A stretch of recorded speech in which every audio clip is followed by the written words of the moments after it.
Para pengurusan surat keterangan catatan kepolisian SKCK di Aceh harus melampirkan kepesertaan aktif dalam program Jaminan Kesehatan Nasional JKN dari BPJS Kesehatan. Ya, peraturan tersebut sesuai dengan Peraturan Kepolisian Nomor 6 Tahun 2023 guna meningkatkan kemudahan administrasi dan juga memastikan perlindungan kesehatan bagi masyarakat.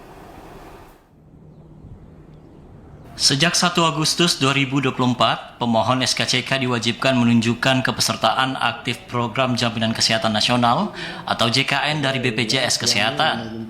Kebijakan ini diimplementasikan sebagai bagian upaya pemerintah dalam meningkatkan kepatuhan terhadap program JKN. Kebijakan berlaku sejak 1 Agustus 2024, bertujuan meningkatkan kemudahan administrasi dan memastikan perlindungan kesehatan bagi masyarakat. Guna memastikan program ini berjalan, Kapolres Aceh Jaya, AKBP Andi Sumarta, bersama Kasat Intelkam memantau pelayanan BPJS dalam pengurusan SKCK di Polres setempat. Kapolres Aceh Jaya, AKBP Andi Sumarta mengatakan, BPJS merupakan program pemerintah dalam membantu masyarakat mendapatkan pelayanan kesehatan terutama saat berobat di rumah sakit.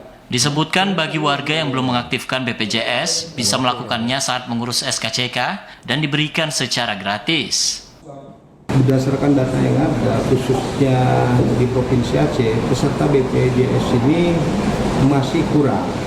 Nah, program kerjasama Polri dengan BPJS ini dalam rangka meningkatkan kesadaran masyarakat tentang perlunya dan baiknya program BPJS.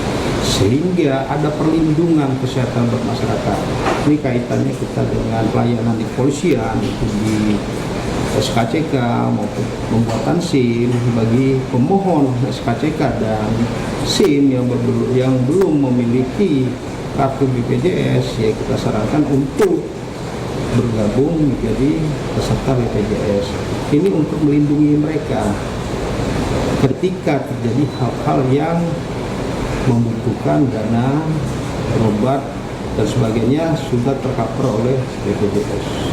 AKBP Andi Sumarta menambahkan, selain untuk pengurusan SKCK, BPJS aktif juga dilampirkan saat pengurusan SIM yang sudah dilakukan mulai Juli 2024 lalu. Dari Aceh Jaya, Musliadi, TVRI Aceh melaporkan.